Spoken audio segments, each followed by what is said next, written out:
আসসালামু আলাইকুম। আমরা যাচ্ছি যশোরে বিনোদিয়া পার্ক এবং অন্যান্য যে স্পটগুলো আছে ওই উদ্দেশ্যে আমরা রওনা দিছি সাতক্ষীরা থেকে যশোরের উদ্দেশ্যে।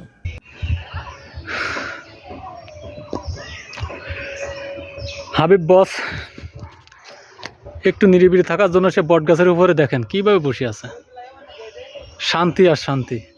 আসলে জীবনটা তার একঘেয়েমি হয়ে গেছে ট্রেডিং করতে করতে, এই জন্য একটু বিনোদনের জন্য যশোর বিনোদিনী পার্কে আসছে। খুব ভালো লাগতেছে আমারও তার সঙ্গে এসে। বস কত নামটাই দেখা দেখেন কত কপতি স্মৃতি এখানে যে বটগাছটা আছে, আসলে আপনারা না দেখলে বুঝবেন না।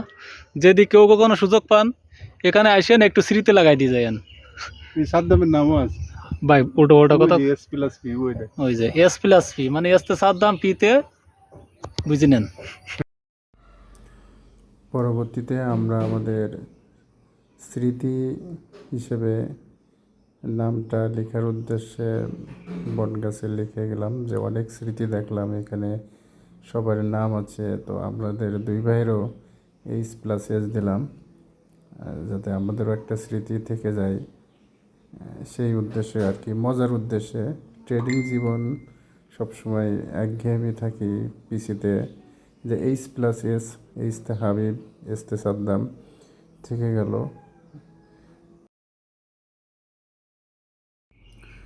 বনগাছটা অনেক সুন্দর ছিল।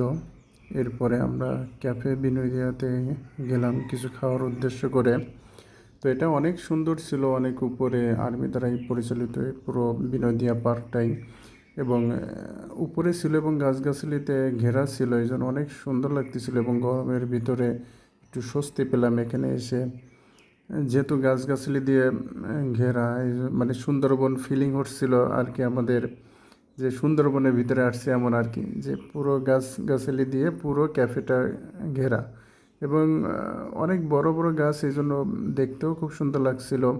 তারপরে আমরা কিছু অর্ডার করলাম খাওয়ার উদ্দেশ্যে।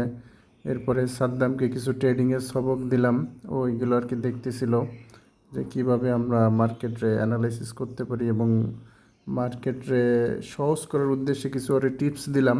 এরপরে আবারও দেখেন অনেক সুন্দর একটা জায়গা, যেটা আসলে ক্যামেরাতে সব পুরোপুরি আসে না, এটা অনেক সুন্দর জায়গা। পরবর্তীতে আমরা গেলাম একটা ভাসমান সেতুতে, যেটা কেশবপুরের ভিতরে অবস্থিত।